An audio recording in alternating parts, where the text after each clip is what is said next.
मनाते हैं पोला का त्योहार। पोला त्योहार मनाने के पीछे ये कहावत है कि अगस्त माह में खेती किसानी काम समाप्त होने के बाद इसी दिन अन्नमाता गर्भ धारण करती है, यानी धान के पौधों में इस दिन दूध भरता है, इसीलिए ये त्योहार मनाया जाता है। ये त्योहार पुरुषों, स्त्रियों एवं बच्चों के लिए अलग अलग महत्व रखता है। इस दिन पुरुष पशुधन बैलों को सजाकर उनकी पूजा करते हैं। स्त्रियां इस त्योहार के वक्त अपने मायके जाती हैं। छोटे बच्चे मिट्टी के बैलों की पूजा करते हैं। पिठोरी अमावस्या पर पोला पोठाई पर्व धूमधाम से मनाया जाता है। इस दिन अपने पुत्रों की दीर्घायु के लिए 64 योगिनी और पशुधन का पूजन किया जाता है। इस अवसर पर जहां घरों में बैलों की पूजा होती है, वहीं लोग पकवानों का लुत्फ भी उठाते हैं। इसके साथ ही इस दिन बैल सजाओ प्रतियोगिता का आयोजन किया जाता है। पोठाई पर्व पर शहर से लेकर गांव तक धूम रहती है। जगह जगह बैलों की पूजा अर्चना होती है। गांव के किसान भाई सुबह से ही बैलों को नहला धुलाकर सजाते हैं, फिर हर घर में उनकी विधि विधान से पूजा अर्चना की जाती है।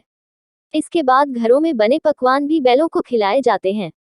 बैल किसानों के जीवन का महत्वपूर्ण हिस्सा होता है। किसान बैलों को देवतुल्य मानकर उसकी पूजा अर्चना करते हैं।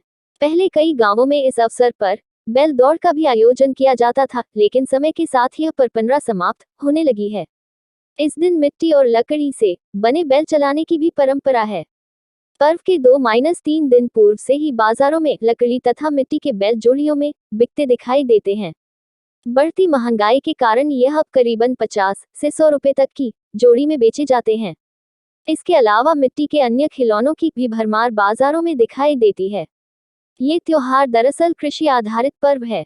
वास्तव में इस पर्व का मतलब खेती किसानी जैसे निंदाई, रोपाई आदि का कार्य समाप्त हो जाना है, लेकिन कई बार अनियमित वर्षा के कारण ऐसा नहीं हो पाता है।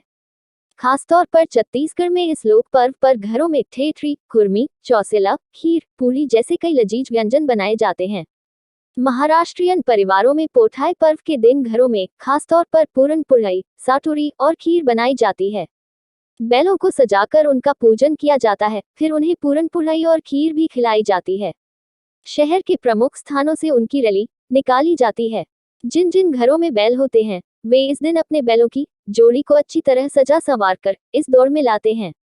इस पूजन के बाद माताएं अपने पुत्रों से पहले अतिथि कौन, इस तरह पूछती है और पुत्र अपना नाम माता को बताते हैं। उसके बाद ही पूरन पुलाई और खीर का प्रसाद ग्रहण करते हैं। महाराष्ट्र और छत्तीसगढ़ के साथ साथ खंडवा तथा अन्य कई स्थानों पर मनाए जाने वाले इस लोक पर्व का नजारा देखने में बहुत ही खूबसूरत दिखाई देता है।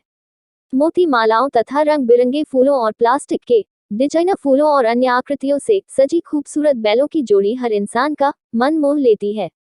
भाद्रपद के कृष्ण पक्ष की अमावस्या को मनाया जाने वाला ये पोठाई पर्व कई समाजवासी बहुत ही उत्साहपूर्वक मनाते हैं। बैलों की जोड़ी का ये पोठाई उत्सव देखते ही बनता है। इस अवसर पर बैल दौड़ और बैल सौंदर्य प्रतियोगिता का आयोजन किया जाता है। इसमें अधिक से अधिक किसान अपने बैलों के साथ भाग लेते हैं। खास सजी संवरी बैलों की जोड़ी को इस दौरान पुरस्कृत भी किया जाता है।